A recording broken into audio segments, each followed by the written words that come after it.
एक शाम प्राची टीवी पर सीरियल देख रही होती है। तभी उसकी सास वहां आती है। अरे सीरियल में तो ऐसे मग्न है जैसे आज रात का खाना पड़ोसी आकर बनाएंगे। मुझे पता ही नहीं था आपने अपने बेटे की शादी पड़ोस में भी की हुई है। हैं? मतलब? मतलब इस घर में सारा काम बहू ही करती है, आप तो सिर्फ खर्राटे मारती हैं। अच्छा जी, फिलहाल तो तुम आराम फरमा रही हो, चलो जाओ, ये मेरे टीवी देखने का समय है। आहा, इसीलिए मुझे भगाया जा रहा है।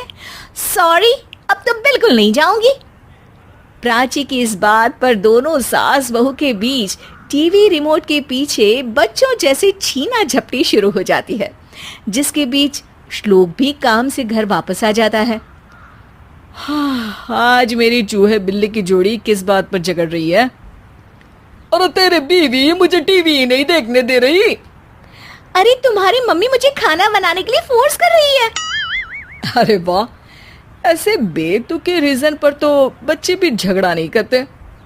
अरे मुझे कुछ मत बोल, सब इसने ही शुरू किया है। हाँ हाँ, जैसे आप तो बहुत दूध की धूली है ना। अरे बस, दोनों चुप। प्राची जाओ, खाने की तैयारी करो। और माँ तुम छोड़ो, तुम्हें क्या बोलूं, शांति से अपना सीरियल देखो, मुझे दोबारा लड़ने की आवाज सुनाई नहीं देनी चाहिए। ऐसा बोलकर श्लोक वहां से चला जाता है, जिसके पीछे पीछे प्राची भी कुछ न कुछ बड़बड़ाते हुए रसोई में चली जाती है।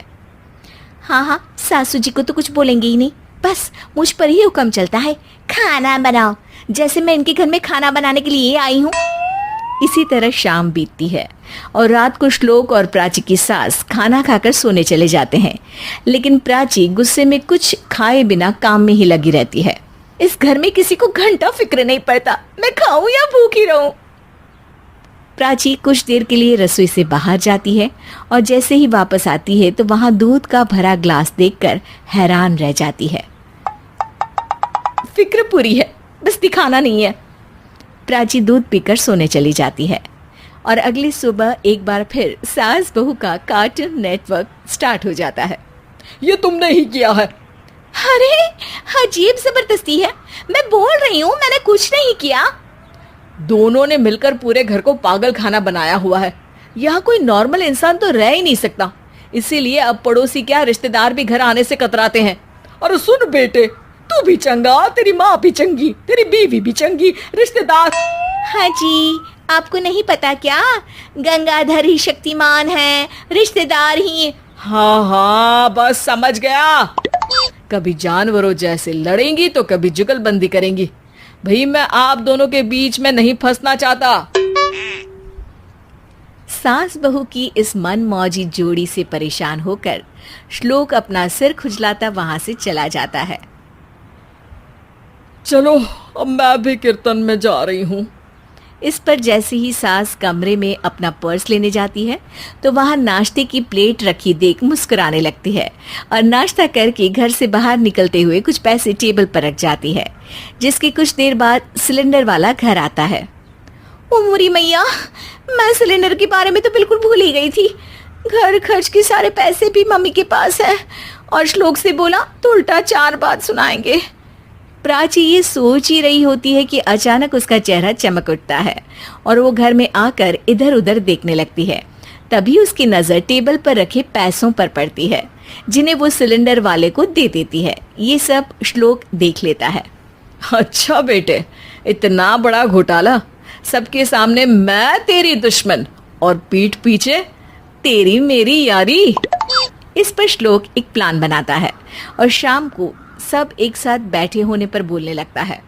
माँ, तुम दोनों की बहुत लड़ाई होती है, इसलिए मैं सोच रहा हूँ कि प्राची को उसके घर छोड़ाऊं, इससे वो भी खुश रहेगी और तुम भी।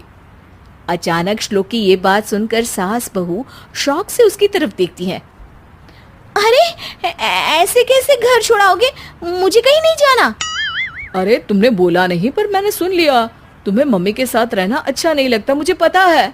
अरे वाह, अरे जब बहू खुद कुछ काम बोले तो वो तुझे सुनता नहीं, और अब जो इसने बोला ही नहीं वो तू समझ गया। जब उसे नहीं जाना तो फिर जबरदस्ती क्यों कर रहा है? अच्छा, फिर आपको मौसी के घर छोड़ाता हूँ, बस अब आप दोनों एक घर में एक छत के नीचे नहीं रह सकती। मैं इस टॉम एंड जेरी की जोड़ी को और नहीं झेल सकता। है? ऐसे कैसे नहीं रह सकते? तुम्हें इतनी दिक्कत है तो तुम्हारा बोरिया बिस्तर पैक कर देती हूँ, लेकिन मम्मी जी कहीं नहीं जाएंगी। बिल्कुल यही सुनना था मुझे। अगर दोनों में इतना ही प्यार है फिर हर वक्त ये लड़ाई का नाटक क्यों करती हो? देखा मैंने कैसे माँ किचन में दूध रखती है और तुम उनके लिए कमरे में नाश्ता रखती हो, और कैसे वो पहले ही तुम्हारी दिक्कत समझकर घर में पैसे रखकर बाहर जाती है। अरे भाई, इतना ड्रामा तो डेली सोप में भी नहीं होता जितना तुम दोनों ने इस घर में फैलाया हुआ है। तू हमें टॉम एंड जेरी बोलता है ना, तो याद कर वो दोनों भी एक दूसरे को बाहर वालों की बुरी नजर से बचाने के लिए हमेशा सबके सामने लड़ते थे, लेकिन अकेले में दिक्कत के समय मदद भी तो करते थे। बस हमारा रिश्ता भी कुछ ऐसा ही है।